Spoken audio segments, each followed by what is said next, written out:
Hello दोस्तों इस video में हम लोग क्लास 8 का साइंस स्टार्ट करेंगे। और क्लास 8 का जो साइंस हम लोग पढ़ेंगे उसको 3 पार्ट में बांटेंगे, एक फिजिक्स, एक केमिस्ट्री और एक बायोलॉजी। तो पहले हम लोग केमिस्ट्री वाला पोर्शन को पूरा करेंगे। 18 चैप्टर है टोटल, जिसमें 6 चैप्टर आपका केमिस्ट्री है, 6 चैप्टर आपका फिजिक्स और 6 चैप्टर बायोलॉजी है। तो 6 चैप्टर जो होगा पहले केमिस्ट्री को पूरा करेंगे, फिर बायोलॉजी को, फिर फिजिक्स को। ठीक है, इस तरह थोड़ा सा आसान हो जाएगा चीज़ों को समझने में। ठीक है, तो पहला हम लोग स्टार्ट करते हैं केमिस्ट्री से। केमिस्ट्री का जो पहला चैप्टर है वह है संश्लेषित रेशे और प्लास्टिक। ठीक है, ये ऑलरेडी हम लोग इसका जो बेसिक है वो ऑलरेडी 6 में पढ़ चुके हैं, उसी का थोड़ा सा आगे वाला पोर्शन यहाँ पे दिया गया है। तो चलिए स्टार्ट करते हैं और एनसीईआरटी का लाइन बाय लाइन यहाँ पे कॉन्सेप्ट पढ़ेंगे, जिससे आपका एक बेहतर कॉन्सेप्ट बनेगा। और इसको पढ़ने के बाद आप जो है इस पे बेस्ड क्वेश्चन को लगाइए, और सीटेट वाला जितना भी क्वेश्चन है सब इसी पे बेस्ड है, उसको लगाएगा तब आपको पता चलेगा जो क्वेश्चन किस तरीके से पूछा जाता है। ठीक है, देखिए इसमें हम लोग जानेंगे किसके बारे में, बहुलक के बारे में, पॉलीमर। तो पॉलीमर को थोड़ा सा आप समझ लीजिए। देखिए पॉलीमर जो होता है वो क्या होता है आगे जानेंगे, लेकिन पॉलीमर का 3 भाग होता है। एक होता है फाइबर, जिसको हम लोग रेशा बोलते हैं, इसी का एक पार्ट होता है प्लास्टिक, और इसी का पार्ट होता है जिसको बोलते हैं इलास्टोमर। इलास्टोमर मतलब जैसे रबर ओवर हो गया, ठीक है, जो नमर सकता है। ठीक है, तो पॉलीमर का 3 भाग हम लोग पढ़ते हैं। एक फाइबर जो 6 में और 7 में हम लोग पढ़ चुके थे, फिर प्लास्टिक इसमें पढ़ेंगे, और फाइबर को भी पढ़ेंगे। तो वहाँ पे फाइबर हम लोग 6-7 में नेचुरल फाइबर पढ़े थे, प्राकृतिक रेशा पढ़े थे। यहाँ पे हम लोग मानव निर्मित रेशा के बारे में पढ़ेंगे, फिर प्लास्टिक के बारे में जानेंगे, और इलास्टोमर के बारे में इसमें नहीं दिया है, फिर आगे वाला क्लास में एनसीईआरटी में मिलेगा, तो वहाँ पे हम लोग उसको क्या करेंगे, कंप्लीट कर लेंगे। ठीक है, तो देखिए बहुलक क्या होता है उसको समझिए, पॉलीमर क्या होता है। ठीक है, पॉलीमर क्या होता है, क्लास 12 में भी ये है चैप्टर। तो यहाँ पे आपको पहले समझना पॉलीमर होता क्या है। तो देखिए छोटा छोटा यूनिट होता है, छोटा छोटा क्या होता है, यूनिट। छोटा छोटा यूनिट से मिलकर ये सब यूनिट को अगर जोड़ेंगे, ठीक है, ये छोटा छोटा जो यूनिट देख रहे हैं वो एक केमिकल होता है। क्या होता है, केमिकल।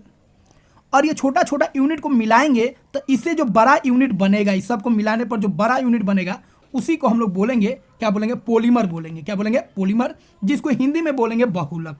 ठीक है, जैसे ये जो मोती का हार जो देख रहे हैं, ठीक है, ये हार जो है इसमें छोटा छोटा दाना मिलकर इस हार को बनाया है, तो इस हार को बोलेंगे पॉलीमर। क्या बोलेंगे, पॉलीमर। और जितना छोटा छोटा दाना है, ठीक है, उसको हम लोग बोलेंगे मोनोमर। मोनोमर यह स्मॉल यूनिट होता है, छोटा यूनिट होता है। ठीक है, बात समझे। तो बहुलक किसे कहते हैं, बहुलक जो होता है यह बहुत सी ही छोटे इकाइयों के दोहराने से बनता है। छोटा छोटा इकाई को जब हम दोहराएंगे तो क्या बनेगा, बहुलक बनेगा। ठीक है, तो यह बहुत सी छोटे इकाइयों के दोहराने से बनता है, मतलब अनेक छोटी इकाइयां मिलकर एक बड़ी एकल इकाई बनाती हैं, एक इकाई बनाती है, जिसको हम लोग बोलते हैं बहुलक बोलते हैं। क्लियर हुआ। जैसे ईटा को जोड़ते गए और पूरा ईटा के जोड़ने पर जो चीज़ तैयार हुआ उसको हम लोग क्या बोलेंगे, बहुलक बोलेंगे। और जो ईटा है जिससे वो बड़ा ईटा बना है उसको हम लोग क्या बोलेंगे, उसको हम लोग बोलेंगे मोनोमर बोलेंगे। ठीक है, जिसको हिंदी में हम लोग एकलक बोलते हैं। ठीक है, तो एकलक से ही, एकलक छोटा यूनिट होता है, और एकलक बहुत सारा एकलक मिलकर क्या बनता है, बहुलक बनता है। इसको ध्यान रखिएगा। ठीक है, और बहुलक जो होगा, फाइबर भी एक तरह का बहुलक है, प्लास्टिक भी एक तरह का बहुलक है, और इलास्टोमर जो है जैसे रबर ये सब, वो भी एक तरह का क्या हो गया, बहुलक हो गया। बात समझ में आया। अब देखिए पॉलीमर जो है, पॉलीमर मतलब बहुलक, बहुलक को इंग्लिश में क्या बोलेंगे, पॉलीमर बोलेंगे। ये 2 शब्द से मिलकर बना है। अब पॉलीमर जो है 2 शब्द से मिलकर बना है, पोली एक हो गया मर। पोली का मतलब होता है बहुत, पोली का मतलब क्या होता है, बहुत। तो पोली का मतलब होता है बहुत, मतलब अनेक, और मर का मतलब होता है इकाई या भाग। ठीक है, तो बहुत सारे इकाई से मिलकर क्या बनता है, पॉलीमर बनता है। तो पोली मतलब हो गया अनेक, बहुत, और मर का मतलब हो गया इकाई। क्लियर है। अब हम लोग बहुलक जो पढ़े थे, बहुलक का 3 पार्ट को पढ़ना था, फाइबर, प्लास्टिक और इलास्टोमर। फाइबर के बारे में हम लोग पढ़ चुके हैं, लेकिन फाइबर का हम लोग जो पढ़े थे वो प्राकृतिक रेशा था। प्राकृतिक रेशा हम लोग कहाँ से प्राप्त करते हैं, प्राकृतिक रेशा हम लोग जंतु से प्राप्त करते हैं, पौधा से प्राप्त करते हैं। तो वो 6-7 में हम लोग ऑलरेडी पढ़ चुके हैं। यहाँ पे जो रेशा हम लोग पढ़ेंगे वो ऐसा रेशा पढ़ेंगे जो मानव निर्मित है, जिसे हम लोगों ने बनाया है। ठीक है, तो यहाँ पे जो हम लोग फाइबर पढ़ेंगे वो मानव निर्मित होगा, कृत्रिम रेशा के बारे में पढ़ेंगे। फिर प्लास्टिक को पढ़ेंगे, और इलास्टोमर यहाँ पे नहीं दिया है, फिर कभी अगला वीडियो आएगा और अगला क्लास का आएगा तो उसमें इलास्टोमर हम लोग पढ़ लेंगे, घबराने की जरूरत नहीं है। ठीक है, तो चलिए स्टार्ट करते हैं, आगे बढ़ते हैं। तो अगला है प्राकृतिक रेशा किसे कहते हैं, तो आपको बता दिए हैं। प्राकृतिक रेशा का मतलब हो गया, हम लोग पढ़ चुके हैं, ऐसा रेशा जो जंतुओं से प्राप्त होगा, ठीक है, पौधों से प्राप्त होगा, उसको हम लोग क्या बोलेंगे, प्राकृतिक रेशा बोलेंगे। दोस्तों पूरे इंडिया में जो भी जनरल कंपटीशन का एग्जाम होता है उसमें साइंस का बहुत बड़ा रोल होता है। अगर आप चाहते हैं साइंस के लेवल को बेस्ट करना तो एनसीईआरटी आपको 6 से 10th और 11-12 के कुछ इंपोर्टेंट पार्ट को पढ़ना ही पड़ेगा। 3 मंथ अगर एनसीईआरटी को आप दे देते हैं 6 to 10th और 11-12 के कॉन्सेप्ट को पढ़ लेते हैं तो बाकी कोई किताब आपको पढ़ने की जरूरत नहीं होगा। और यूपीएससी से लेके बीपीएससी से लेके यूपीपीसीएस से लेके इंडिया में जो भी एग्जाम होता है हर एक एग्जाम के लिए आपका साइंस तैयार हो जाएगा। ध्यान रखिएगा, ये बहुत ही मतलब जिम्मेदारी के साथ हम बोल रहे हैं, ठीक है। और अगर आप चाहते हैं एनसीईआरटी लाइन बाय लाइन पढ़ना तो यह चैनल आपके लिए बेस्ट है। चैनल को सब्सक्राइब कीजिए और वीडियो को लाइक कीजिए और अपने फ्रेंड सर्कल में शेयर कीजिए। अच्छा, संश्लेषित रेशा किसको बोलेंगे या मानव निर्मित रेशा किसको बोलेंगे? तो जो जंतु और पौधों से प्राप्त नहीं होगा, मानव द्वारा निर्मित होगा, उसको हम लोग क्या बोलेंगे? संश्लेषित, या उसको मानव निर्मित रेशा हम लोग बोलेंगे। क्लियर है? अब देखिए कुछ एग्जाम्पल है संश्लेषित रेशा का जिसको आपको ध्यान रखना है और उसके बारे में क्वेश्चन पूछा जाता है, उसको आपको अच्छा से कर लेना है, ठीक है। जैसे पोलिस्टर का नाम सुने, पोलिस्टर, टेरिलिन, ये सब कपड़ा में भी यूज होता है, ठीक है। प्लास्टिक, ठीक है, पोलिस्टर हो गया, टेरिलिन हो गया, बेकलाइट हो गया।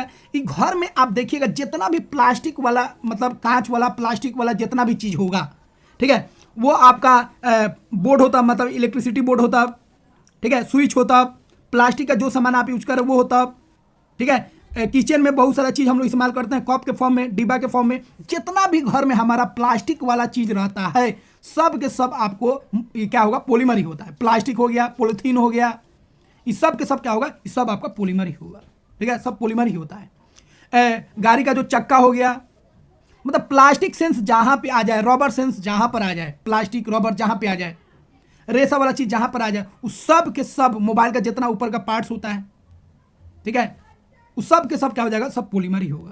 तो इस सब का जो इस्तेमाल होता है बहुत ज़्यादा होता है। अगर मोनोमर मतलब पॉलीमर ना रहे तो फिर ज़िंदगी बहुत मुश्किल हो जाएगा, ठीक है। जितना भी तार है उसके ऊपर जो होता है सब प्लास्टिक होता है, सब पॉलीमर है। तो पहला हम लोग पॉलीमर देखेंगे, मतलब पहला रेशा हम लोग देखेंगे। हम लोग क्या पढ़ने जा रहे हैं? फाइबर। कैसा फाइबर हम लोग पढ़ने जा रहे हैं? जो क्या मैन मेड है। कौन है? Man made. नेचुरल हम लोग ऑलरेडी पढ़ चुके हैं, जूट के बारे में, कपास के बारे में, ठीक है, ये सब ऑलरेडी, ऊन के बारे में ऑलरेडी हम लोग पढ़ चुके हैं। पहला हम लोग जानेंगे रेयोन के बारे में। जो कलर करेंगे, जहाँ पे हम अंडरलाइन करेंगे उसको ध्यान रखिएगा, वहाँ से क्वेश्चन पूछा जाता है। रेयोन का जो खोज हुआ था, याद रखना, सबसे पहले कहाँ पे हुआ था? चीन में हुआ था। कहाँ पर? चीन में, ठीक है। और चीन वाला जो था होशियारी करके चाहता था जे रेयोन के बनाने का जो मेथड है वो दुनिया में नहीं फैले, दुनिया को इसके बारे में जानकारी नहीं हो, इसलिए बहुत समय तक इसका फॉर्मूला को वो सब छुपा के रखा था, ठीक है। अगला है ये बनता किससे है? तो देखिए ये बनता याद रखिएगा, एनसीईआरटी में नहीं दिया उतना क्लियर, सेलुलोज से, क्योंकि एनसीईआरटी क्लास वाइज देता है, ठीक है। सेलुलोज से बनता याद रखिएगा। अब ये सेलुलोज कहाँ से प्राप्त होगा भाई?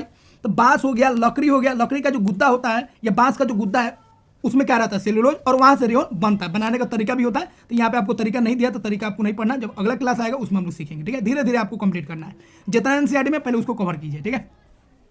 अब देखिए पॉलीमर 6 में भी है, पॉलीमर 7 में भी है और पॉलीमर 8 में भी आ गया। अब हम जब 10 तक हमारा वीडियो बन जाएगा तो एक यूनिट का एक हम वीडियो बनाएंगे। जैसे पॉलीमर का एक वीडियो बना देंगे जो 6 से लेकर 12 तक कवर करेगा और पॉलीमर से रिलेटेड हर एक चीज़ उसमें रहेगा, फाइबर रहेगा, प्लास्टिक रहेगा, ठीक है, उसमें जो भी रिलेटेड है पॉलीमर से सारा बात उसमें रहेगा। 6 to 12 जितना भी बात रहेगा इंपोर्टेंट वो सारा चीज़ उसमें रहेगा जिसमें क्वेश्चन पूछा जाता है, ठीक है। क्लियर है? तो यह जो है रेशा प्राकृतिक काष्ठ लुगदी, काष्ठ मतलब क्या होगा? लकड़ी का जो गुद्दा होता है उससे यह बनता है, उससे हम लोग रासायनिक उपचार करते हैं, केमिकल मिलाते हैं, फिर उसको बनाते हैं, ठीक है। तो रेयोन एक ध्यान रखना है, ठीक है। कहाँ पे इसका खोज हुआ था? चीन में। किससे बनता है? तो लकड़ी के गुद्दा से बनता है। उसके बाद ध्यान रखना है, इसको हम लोग बोलते हैं कृत्रिम रेशा। क्या बोलते हैं? कृत्रिम रेशा। तो रेयोन जो बनेगा सेलुलोज, और सेलुलोज को प्राप्त करेंगे बांस उसके गुद्दा से, लकड़ी के गुद्दा से, ठीक है।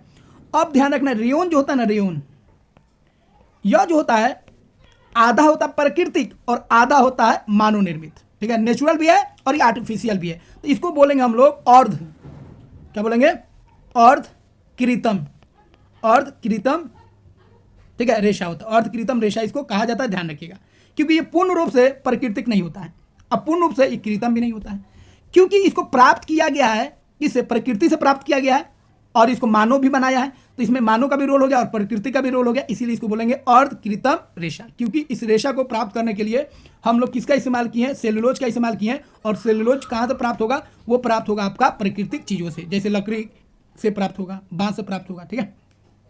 अब देखिए इसे रेशम रेशों के समान बुना जा सकता है, याद रखिएगा। क्वेश्चन पूछेगा कौन पॉलीमर को आप रेशम की तरह बुन सकते हैं, मतलब इसका चाल चलन जो होगा किसके तरह होगा, रेशम की तरह, ठीक है। और इसको अलग अलग रंग भी दे सकते हैं। तो इसका 3 चीज ध्यान रखना है, एक सेलुलोज से बनता है, और सेलुलोज कहाँ मिलेगा, लकड़ी में मिलेगा। दूसरा इसको हम लोग बोलेंगे अर्ध कृत्रिम रेशा बोलेंगे। तीसरा ध्यान रखना है, ये इसका जो चाल चलन होगा वो कैसा होगा, रेशम की तरह होगा, ठीक है, ठीक है। और चौथा बात याद रखना है, इसको क्या बोलेंगे, कृत्रिम रेशा बोलेंगे। तो रेशा हो गया रेयन, रेयन किसके तरह होगा, रेशा की तरह होगा। अब देखिए रेयन को कपास के साथ मिलाकर, रेयन को अगर कपास के साथ मिला देते हैं तो इससे आप बिस्तर का चादर बना सकते हैं, और इसके साथ मिलाकर कालीन बनता है, और जिसी को हम लोग ये जो गलीचा होता है वो सब बनता है, ठीक है। तो कालीन बनाने में, गलीचा बनाने में, और बिस्तर का जो चादर होता है उसको बनाने में हम लोग किसका इस्तेमाल करेंगे, रेयन का इस्तेमाल करेंगे। तो यहाँ से भी क्वेश्चन पूछ देता है, कालीन और गलीचा बनाने के लिए हम लोग किस रेशा का इस्तेमाल करते हैं, तो रेयन का इस्तेमाल करते हैं, ठीक है। तो रेयन का 3-4 पॉइंट आपको ध्यान रखना है। अगला है नायलॉन। नायलॉन के बारे में पढ़ना है, यह भी एक तरह का मानव निर्मित रेशा होता है। यहाँ पे जो रेशा पढ़ेंगे मानव निर्मित पढ़ेंगे, ठीक है, कृत्रिम पढ़ेंगे। अब यह क्या होता है, यह पूर्ण रूप से क्या होता है, संश्लेषित, याद रखिएगा। इससे पहले वाला जो था यह पूरा संश्लेषित नहीं था, ये अर्ध संश्लेषित था, अर्ध कृत्रिम रेशा था। लेकिन याद रखिएगा प्रथम पूर्ण रूप से संश्लेषित रेशा कौन होता है, तो नायलॉन होता है। नायलॉन जो होता है ये पूरा जो होता है मैनमेड होता है, क्या होता है, मैनमेड, ठीक है। अब देखिए इसे 1931 में बिना किसी प्राकृतिक कच्चे माल, देखिए इसमें कच्चा माल का मतलब प्राकृतिक स्रोत का इसमें इस्तेमाल नहीं हुआ था, जंतु और पौधे से हम इसको प्राप्त नहीं किए थे, सीधा इसको हम लोग केमिकल से बनाए थे, ठीक है। इसलिए इसको बोलेंगे पूर्ण रूप से संश्लेषित रेशा, 100% ही मैनमेड है, इसमें नेचर का हम लोग इस्तेमाल नहीं किया, ठीक है। इसका निर्माण कैसे हुआ है, तो ध्यान रखना है, कोयला, जल और वायु, कोयला, जल और वायु को मिलाकर हम लोग क्या बनाते हैं, नायलॉन बनाते हैं, ठीक है। अब देखिए नायलॉन का जो होता है ना बहुत इस्तेमाल होता है, कपड़ा में भी बहुत सारी चीज़ों बनाने में नायलॉन का इस्तेमाल होता है। अब ये क्या होगा, नायलॉन जो होता है बहुत ही लचीला होता है, क्या होता है, लचीला, जिसको हम लोग बोलेंगे प्रत्यास्थ होता है, चमकीला होगा और हल्का होता है, और इसको धोने में भी आसानी होता है। एक तो लचीला होगा, एक हल्का होगा, ठीक है, उसके बाद क्या होगा, चमकीला होगा, नमड़ने वाला होगा, और इसको धोने में भी क्या होगा, बहुत ही आसानी होगा। इसीलिए यह कपड़ों में बहुत ज़्यादा इस्तेमाल किया जाता है, ठीक है। अब देखिए इसका इस्तेमाल क्या है, अब देखिए इसका इस्तेमाल बहुत सारा है, पर्दा बनाया जाता है, मोजा बनाया जाता है, रस्सी बनाया जाता है, ब्रश बनाया जाता है, ये सब इसका इस्तेमाल हो गया, ठीक है। जुराबे मतलब मोजा बनाया जा रहा है, रस्सी बनाया जा रहा है, तंबू बनाया जाता है, दांत साफ करने वाला ब्रश बनाया जाता है, ठीक है। कारों का जो सीट बेल्ट है उसका जो पट्टा होता है उसको बनाया जाता है, पर्दा बनाया जाता है, बैग बनाया जाता है। लेकिन इतना से तो पूछेगा नहीं, आपको ध्यान रखना है ये वाला पैरासूट, पैरासूट जो बनाया जाता है वो किसका बनाया जाता है, याद रखिएगा, नायलॉन का, यहाँ से क्वेश्चन पूछेगा। दूसरा पहाड़ पर चढ़ने वाला जो रस्सी होता है, ठीक है, वो किसका बनाया जाता है, तो वो बनाया जाता है नायलॉन। तो नायलॉन जो है इतना मजबूत होता है कि पहाड़ पर चढ़ने वाला रस्सी इसी से बनता है, और पैरासूट भी इसी से बनता है, ठीक है। अब आपको ध्यान रखना है, ये जो होता है इतना मजबूत होता है, मतलब ये जो होता है नायलॉन जो होता है बहुत मजबूत होता है, ठीक है, बात समझे। इसीलिए इसका इस्तेमाल पहाड़ पर चढ़ने वाला रस्सी में भी किया जाता है, और पैरासूट को बनाने में भी हम लोग इसका इस्तेमाल करते हैं, ठीक है।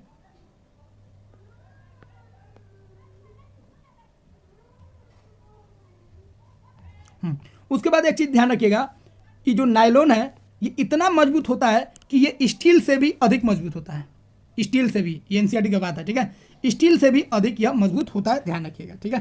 तो नायलॉन के बारे में कितना पॉइंट ध्यान रखना, एक, ये पूर्ण रूप से संश्लेषित रेशा होता है, 1 नंबर, क्योंकि ये जंतु और पौधों से मिलकर नहीं बनता है।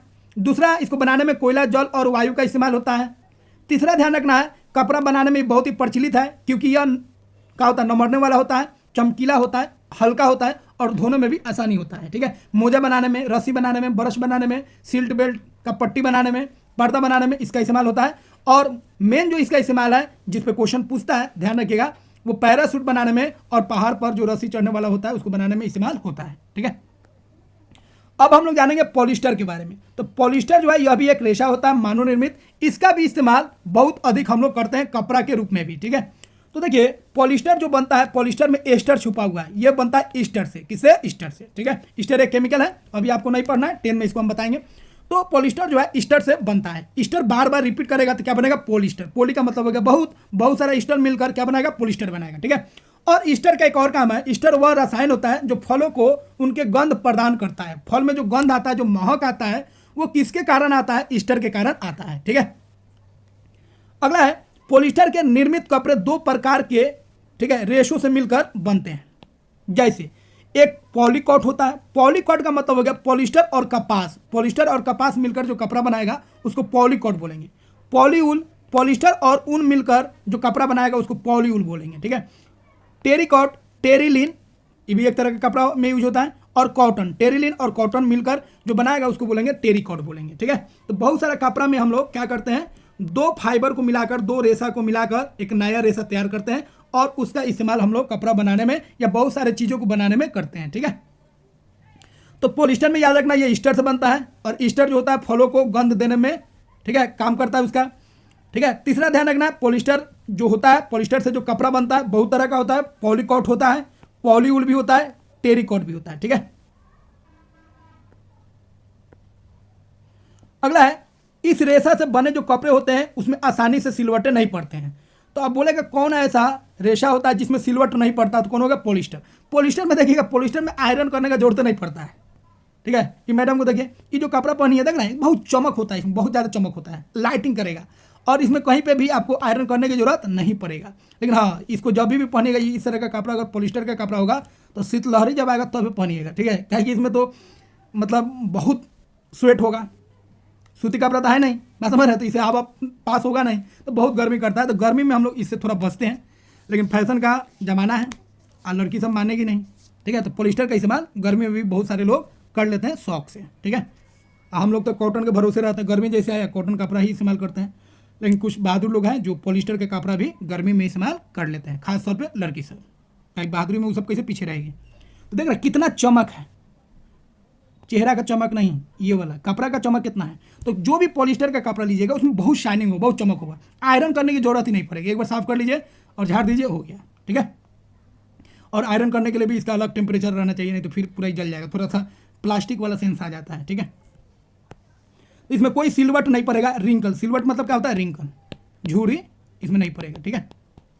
अच्छा, ये सपाट होता है, सपाट मतलब पूरा प्लेन होगा, और सरलता पूर्वक मतलब आसानी से धोला जा सकता है, इसमें गंदा भी जल्दी नहीं बैठेगा। गंदा कैसे बैठेगा, चिकनाहट ज़्यादा है, फिसल जाएगा गंदा, ठीक है। इसीलिए वस्त्र बनाने में इसका इस्तेमाल होता है, क्लियर हो गया। तो पॉलिस्टर में याद रखिएगा, पॉलिस्टर जो होता है चमकीला ये भी होगा, ठीक है, और इसको भी धोने में क्या होगा, आसानी होगा। लेकिन खास बात क्या है, इसमें सिलवट नहीं पड़ेगा, कोई रिंकल नहीं पड़ेगा, ठीक है। अब देखिए कुछ एग्जाम्पल है पॉलिस्टर का, टेरिलिन और एक है पेट, ठीक है। ये दोनों एग्जाम्पल है किसका, पॉलिस्टर का। तो टेरिलिन जो होता है यह भी एक तरह का पॉलिस्टर होता है, बहुत ही लोकप्रिय पॉलिस्टर है, बहुत ज़्यादा इसका यूज होता है। तो देखिए टेरिलिन का इस्तेमाल होता है बोतल, ढक्कन, कपड़ा वपड़ा बनाने में, बोतल बनाने में, ठीक है, बात समझ रहे हैं। उसके बाद ये सब जो कपड़ा देख रहे हैं, कपड़ा बनाने में भी इसका इस्तेमाल होता है। तो इसे बहुत महीन रेशों में खींचा जा सकता है, किसको, टेरिलिन को, पतला से पतला रेशा बना सकते हैं, जिन्हें फिर किसी भी अन्य तंतु समान बुना जा सकता है, फिर उससे हम लोग बुनकर अलग अलग चीज़ों को बना सकते हैं, ठीक है। तो टेरिलिन का यह इस्तेमाल हो गया, बोतल और कपड़ा ये सब बनाने में इसका इस्तेमाल होता है। अगला है पेट। तो याद रखिएगा टेरिलिन क्या है, पॉलिस्टर है, और पेट भी क्या है, एक तरह का पॉलिस्टर है।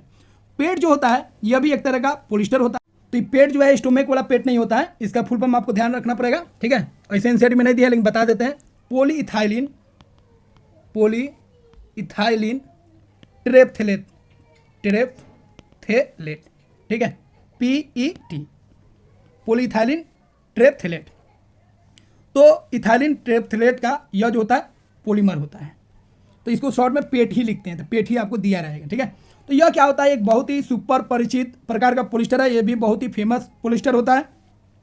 इसका उपयोग जो है बोतल बनाने में, बर्तन बनाने में, ठीक है, फिल्म तार, एक्सरे सब पर जो छपता है फिल्म, उसको बनाने में इसका इस्तेमाल होता है, ठीक है। बैग वैग बनाने में, ठीक है, ये पेट का इस्तेमाल है, बोतल बनाने में, ढक्कन बनाने में, बैग बनाने में, कपड़ा बनाने में भी इसका इस्तेमाल होता है, ठीक है। अगला है एक्रिलिक। एक्रिलिक क्या होता है, ये बहुत इंपॉर्टेंट है। यह एक्रिलिक क्या होता है, यह ऊन की तरह दिखता है, किसकी तरह, ऊन की तरह, याद रखिएगा। मतलब जितना भी ब्लैंकेट होता है, ठीक है, शॉल होता है, इस सब को बनाने में हम लोग इसका इस्तेमाल करते हैं, ठीक है। तो यह प्राकृतिक ऊन के जैसा दिखता है, ठीक है। यह ऊनी कपड़ा जो होता है, ऊनी वस्त्र जो होता है उसको बनाने में इसका इस्तेमाल होता है। इसको अलग अलग रंग में हम लोग ढाल सकते हैं, शॉल बनाने में, स्वेटर बनाने में, कंबल बनाने में इसका हम लोग इस्तेमाल करते हैं। तो याद रखिएगा एक्रिलिक मतलब याद रखिए ऊन, ऊन प्राकृतिक हो गया, और एक्रिलिक जो हो गया यह मानव निर्मित ऊन हो गया, ठीक है।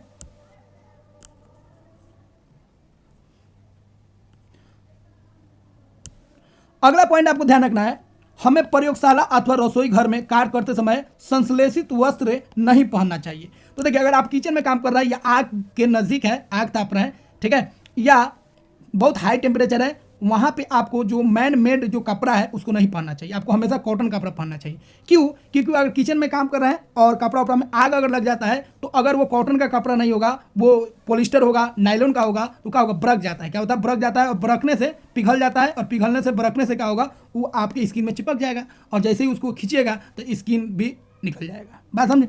इसीलिए किचन में खास तौर पे काम करते समय या प्रयोगशाला में काम करते समय हमेशा आपको यह सलाह दिया जाता है, जो संश्लेषित वस्त्र आपको नहीं पहनना है, कॉटन वाला पहनना है। बात समझ रहे हैं?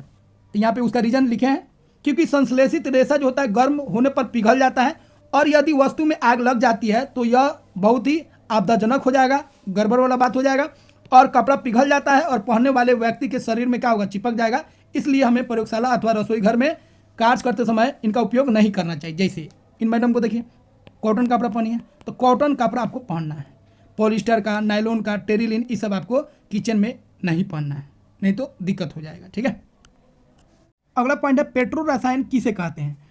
तो जो भी संश्लेषित रेशा होता है वो पेट्रोलियम से हम लोग प्राप्त करते हैं, और पेट्रोलियम का से जो प्राप्त करते हैं, जो कच्चा माल होता है, उसी को हम लोग बोलते हैं पेट्रो रसायन। ठीक है, तो सभी संश्लेषित रेशा जो होता है पेट्रोलियम मूल के कच्चे माल से प्राप्त किया जाता है, जिन्हें पेट्रो रसायन कहा जाता है। ठीक है, यह अलग अलग प्रक्रिया द्वारा इसको तैयार किया जाता है। ठीक है, अगला है संश्लेषित रेशा का गुणधर्म बताइए। तो देखिए, एक हो गया आपका प्राकृतिक रेशा, एक हो गया संश्लेषित रेशा। तो संश्लेषित रेशा जो होगा वो क्या होगा, उसमें चमक अधिक होगा, वो क्या होगा, कम महंगा होगा, अधिक चलेगा, ज़्यादा टिकाऊ होगा, उसको रखने में आसानी होगा, धोने में आसानी होगा, उसको सुखाने में क्या होगा, आसानी होगा, कम जल सोखेगा। तो ये सब क्या हो गया, उसका गुण हो गया। ठीक है, बात समझे। अब हम लोग बात कर लेते हैं प्लास्टिक। तो प्लास्टिक जो है यह भी एक तरह का क्या होता है, बहुलक होता है। क्या होता है, बहुलक। और हमारे घरों में, ठीक है, या आसपास देखिएगा बहुत सारा चीज़ जो है, अधिकतर चीज़ों को देखिएगा अब प्लास्टिक से ही बनता है। ठीक है, तो हमारे घर में बहुलक जो होता है हर एक अलग अलग रूपों में होता है। फ्रिज बना हो, मोबाइल बना हो, ठीक है, चार्जर बना हो, तार बना हो, हर एक चीज़ जो है बहुलक से ही बनता है। अधिकतर चीज़ों को देखिएगा। ठीक है, धातु होगा, धातु जहाँ पे नहीं होगा वहाँ पे क्या होगा, बहुलक ही होगा। ठीक है, तो देखिए, संश्लेषित रेशे की तरह प्लास्टिक भी क्या होता है, एक बहुलक होता है।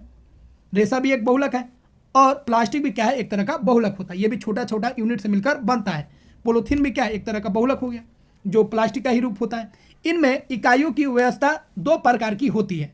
अब इसमें जो व्यवस्था होता है, ठीक है, प्लास्टिक में दो प्रकार का, एक होता है सीधा और एक होता है क्रॉस। ऐसे याद रखिएगा, एक ऐसे क्रॉस होगा और एक होगा सीधा। तो एक रेखीय होता है और दूसरा क्या होता है, क्रॉसबद्ध होता है, ऐसे क्रॉस करके, ऐसे एडिशन के फॉर्म में। ठीक है, प्लास्टिक कितने प्रकार का होगा, प्लास्टिक याद रखिएगा, मोस्ट इंपोर्टेंट है, यहाँ से क्वेश्चन आता है। दो प्रकार का, एक होता है थर्मोप्लास्टिक, एक होता है थर्मोसेटिंग। अब थर्मोप्लास्टिक किसको बोलते हैं, उसका गुण क्या होता है। तो देखिए, ऐसा प्लास्टिक जिसको गर्म करेंगे तो आसानी से वो पिघल जाए, आसानी से नर्म हो जाए, वैसे प्लास्टिक को बोलेंगे थर्मोप्लास्टिक। अब थर्मोप्लास्टिक को गर्म कीजिएगा, पिघल जाएगा और वो नरम हो जाएगा। फिर उसको आप अलग अलग आकार में अलग अलग चीज़ बना सकते हैं। उसे कुर्सी बना लीजिए, ठीक है, टेबल बना लीजिए, ग्लास बना लीजिए, कुछ भी बना सकते हैं। ठीक है, तो थर्मोप्लास्टिक ध्यान रखिएगा, इसको गर्म करने पर ये आसानी से विकृत हो जाता है, नरम हो जाता है। ठीक है, पिघलने पर ये क्या हो जाएगा, नरम हो जाएगा, और इसको सफलतापूर्वक, मतलब सरलतापूर्वक, बहुत आसानी से इसको आप मोड़ सकते हैं। लेकिन वही बात करेंगे थर्मोसेटिंग। तो थर्मोसेटिंग में दिक्कत क्या है, थर्मोसेटिंग अगर एक बार आप गर्म कर दिए और उसे कोई चीज़ बना लिए, फिर दोबारा उसको आप गर्म करके तीसरा चीज़ नहीं बना सकते हैं। जबकि थर्मोप्लास्टिक में ए से बी बनाए, फिर बी से सी बनाए, सी से डी बनाए, इस तरह अलग अलग चीज़ बना सकते हैं। लेकिन थर्मोसेटिंग का नाम है सेटिंग। एक बार प्लास्टिक को पिघलने पर सेट हो गया तो सेट हो गया, उसके बाद उसका आप दोबारा इस्तेमाल नहीं कर सकते हैं, तीसरा चीज़ नहीं बना सकते हैं। ठीक है, तो थर्मोप्लास्टिक होता है रिवर्सेबल होता है, मतलब इसको वापस आप ला सकते हैं, दूसरा चीज़ बना सकते हैं, इसका रीयूज कर सकते हैं। अब वही यहाँ पे गुण लिखे हैं थर्मोप्लास्टिक का। थर्मोप्लास्टिक जो है यह आसानी से अलग अलग ढांचे में, ठीक है, इसको ढाला जा सकता है, मतलब कोई भी आकार इसको दे सकते हैं, क्योंकि ये पिघलने पर नरम रहता है। ठीक है, इसका हम लोग फिर से इस्तेमाल कर सकते हैं। अगला है, इसको रंगा भी जा सकता है और इसको फिर से आप पिघला भी सकते हैं, पिघला के फिर तीसरा चीज़ बना लीजिए। इससे बेलकर आप चादरा बना सकते हैं, तार में भी बदल सकते हैं। ठीक है, पॉलीथीन जो होता है और पीवीसी याद रखिएगा, पॉलीथीन और पीवीसी जो है इसका एग्जाम्पल होता है किसका, थर्मोप्लास्टिक। थर्मोप्लास्टिक का एग्जाम्पल होता है पॉलिथीन और पीवीसी। पीवीसी का फुल फॉर्म होता है पॉलीवाइनिल क्लोराइड। पॉलीवाइनिल क्लोराइड होता क्या है, तो जितना भी पाइप वाइप होता है, ठीक है, जो नल का नाली का जितना भी प्लास्टिक वाला पाइप होता है वो पीवीसी होता है। या तार के ऊपर जो ऊपर प्लास्टिक होता है, कोटिंग जो होता है वो भी पीवीसी होता है। आप पॉलिथीन जानते ही होंगे, दुकान वुकान में जितना हम लोग सामान लाते हैं पॉलिथीन में ही लाते हैं, और बार बार बैन होता है ना, बार बार बैन होता है। जब आएगा 1 जुलाई की, कितना जुलाई पर ये बैन किया जाता है, 23 जुलाई को शायद बैन होगा, फिर अगला साल फिर वही कहानी, फिर अगला साल बैन होगा, फिर वही कहानी। कहानी कहाँ से बंद करना है वो हम लोग करते नहीं है। कंपनी तो बनाएगा ही, जब कंपनी बनाएगा तो लोग भी वैसा इस्तेमाल करेगा ही, झूला लेके जाएगा नहीं, बात समझे। तो हर साल बंद होता है, हर साल चालू हो जाता है। अब पॉलिथीन जानते ही है। प्लास्टिक में दिक्कत क्या है ना, प्लास्टिक जो होता है बायोडिग्रेडेबल नहीं होता है, वो डिकम्पोज हो ही नहीं पाएगा। अगर डिकम्पोज हो जाता तो पॉलिथीन से कोई समस्या नहीं रहता, प्रदूषण होता ही नहीं। तो जो चीज़ बायोडिग्रेडेबल है उससे तो कोई दिक्कत है नहीं, कचरा में भी जाएगा तो मिट्टी में मिल जाएगा। लेकिन जो बायोडिग्रेडेबल नहीं है, जो डिकम्पोज नहीं हो सकता, विघटित नहीं हो सकता, उसे तो प्रॉब्लम है। पॉल्यूशन रहेगा, जहाँ रहेगा वैसा ही रहेगा, गंदगी फैलेगा उससे, और जानवर उसको खाएंगे, बीमार पड़ेंगे। और ये आप देखते ही होंगे न्यूज़ में, गाय भैंस ये लोग जो है खाना भी हम लोग फेंकते हैं तो डायरेक्ट नहीं फेंकते हैं, रोड पर उसको प्लास्टिक में भर के ही फेंकेंगे, और प्लास्टिक सहित जानवर खा लेता है और उसको अलग अलग बीमारी होता है।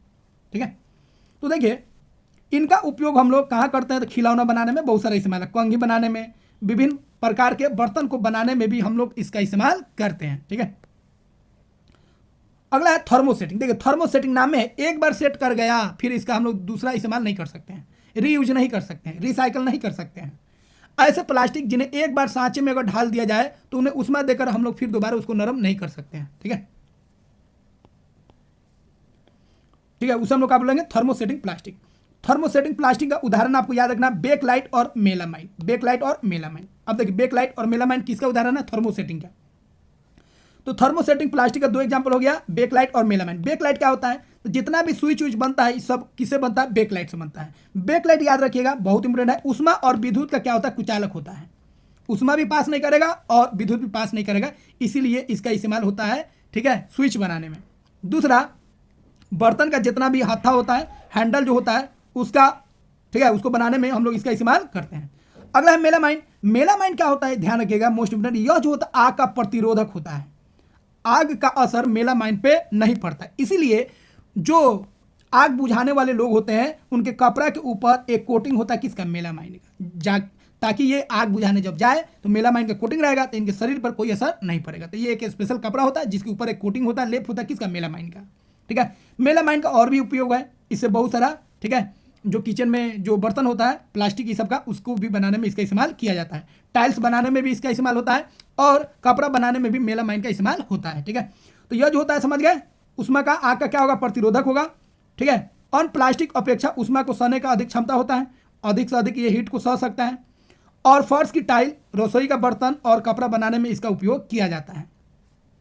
आग बुझाने वाले कर्मचारियों के परिधानों पर जो कपड़ा होता है उस पर किसका लेप होता है, मेलामाइन प्लास्टिक का लेप होता है। और यह जो होता है क्या होता है, अग्निरोधक होता है, मतलब आग का प्रतिरोधक होता है। ठीक है, अगला है प्लास्टिक के क्या क्या गुण होते हैं बताइए। तो देखिए प्लास्टिक जो है अनभिक्रियाशील होता है, मतलब ये नॉन रिएक्टिव होता है।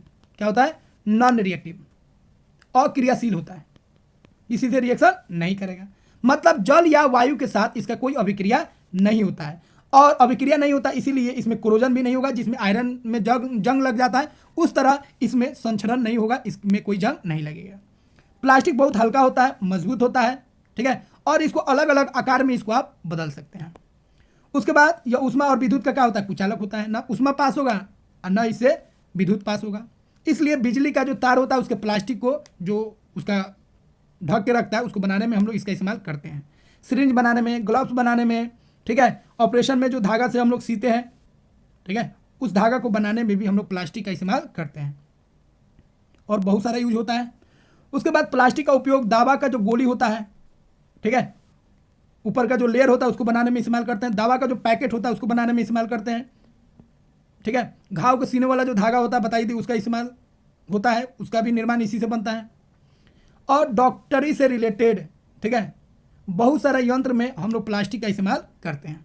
अगला है माइक्रोवेव में जो खाना पकाते हैं उसमें भी प्लास्टिक का इस्तेमाल होता है। एक है टेफ्लॉन, ये बहुत इंपॉर्टेंट है। टेफ्लॉन होता क्या है? तो देखिए टेफ्लॉन जो होता है एक प्लास्टिक होता है। क्या होता है? एक विशेष प्रकार का प्लास्टिक होता है। ये इतना खास प्लास्टिक होता है जिससे तेल और जल चिपकता नहीं है। मतलब तेल रखेंगे और इस पर पानी रखेंगे तो चिपकेगा नहीं। बात समझे?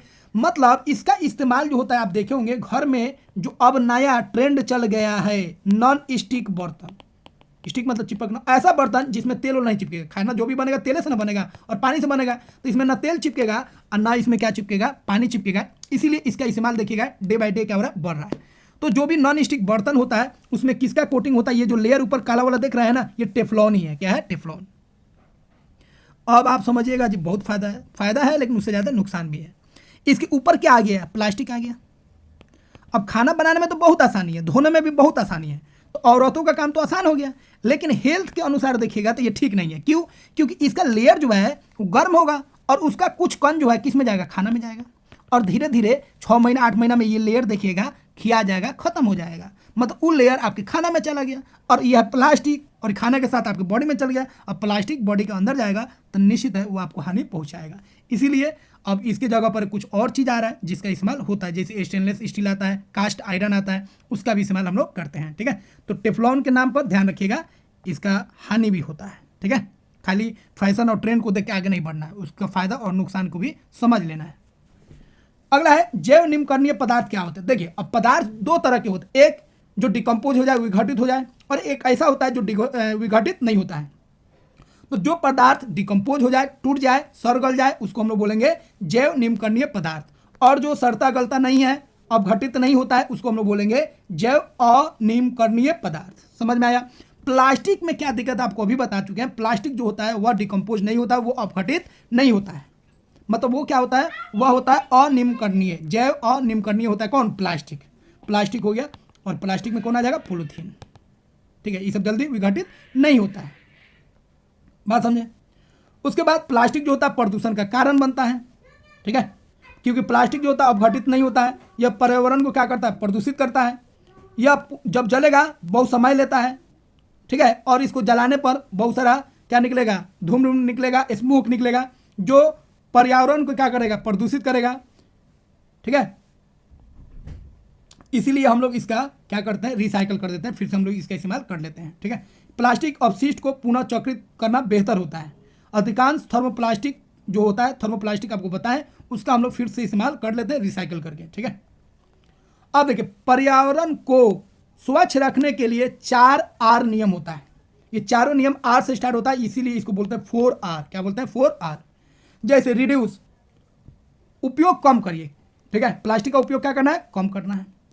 रीयूज, हर एक चीज़ को कोशिश कीजिए दोबारा उसका इस्तेमाल कर ले ना। कोई दवा है शीशी खाली हो गया, उस शीशी का इस्तेमाल कर लीजिए, कोई नया चीज़ उसमें रख दीजिए, कोई मसाला रख दीजिए, रिसाइकल कीजिए। ठीक है, जो भी गिलास शीशा उसा होता है, देखते हैं संपापड़ी वाला आता है, कबाड़ी वाला ले जाता है, फिर उसको कंपनी देता है, कंपनी फिर उसे रिसाइकल करके क्या करता है? नई चीज़ बना देता है।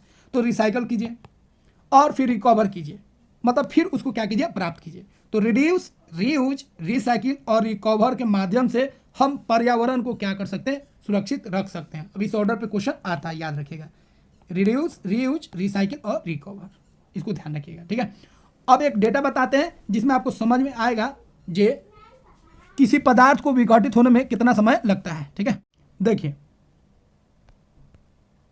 सब्जी ये सब जो है, जितना भी खाने वाला सामान है, इस सबको 1 से 2 सप्ताह, खाने वाला जितना भी सामान है 1 से 2 सप्ताह में ये क्या हो जाएगा? विघटित हो जाएगा, डिकम्पोज हो जाएगा। कागज को समय लगता है 10 से 30 दिन में। सूती कपड़ा को विघटित होने में समय लगता है 2 से 5 महीना। लकड़ी को थोड़ा ज़्यादा समय लगता है 10 से 15 वर्ष। ऊनी वस्त्र को लगता है उससे भी ज़्यादा 1 वर्ष। ठीक है, टीन, अल्मुनियम और जो अन्य धातु है, धातु को लगता है समय 100 से 500 वर्ष, तब जाके डिकम्पोज होगा। लेकिन ये अगर मतलब बहुत अधिक समय लगता है तो इसको हम लोग बोलेंगे नॉन बायोडिग्रेडेबल, जैव अनिम्नकरणीय, मतलब जो विघटित नहीं होता है। और बहुत वर्ष लग जाएगा, 500 वर्ष से भी अधिक वर्ष लग जाता है किसको विघटित होने में? प्लास्टिक को विघटित होने में। ठीक है, तो जैव निम्नकरणीय में कौन आएगा? याद रखिएगा, जैव निम्नकरणीय मतलब जो डिकम्पोज नहीं हो सकता, उसमें याद रखिएगा एक मेटल आ जाएगा और प्लस एक आ जाएगा प्लास्टिक। ठीक है, लेकिन अभी भी इस पर शोध हो रहा है, जो एक ऐसा माइक्रो ऑर्गेनिज्म खोज लिया जाए जो इसको भी डिकम्पोज कर दे, इसको भी खा जाए, गला दे। ठीक है, और उसके बाद कौन होगा? ऊनी वस्त्र, याद रखिएगा, ये ऑर्डर पे भी क्वेश्चन पूछा जा सकता है। और एक हो गया लकड़ी। ठीक है, ये चारों ऑर्डर आप याद रखिएगा। दोस्तों वीडियो अच्छा लगा हो तो लाइक करें, चैनल पर नए हैं तो इसे सब्सक्राइब करें। ठीक है, मिलते हैं दोस्तों अगले वीडियो में। जय हिंद दोस्तों।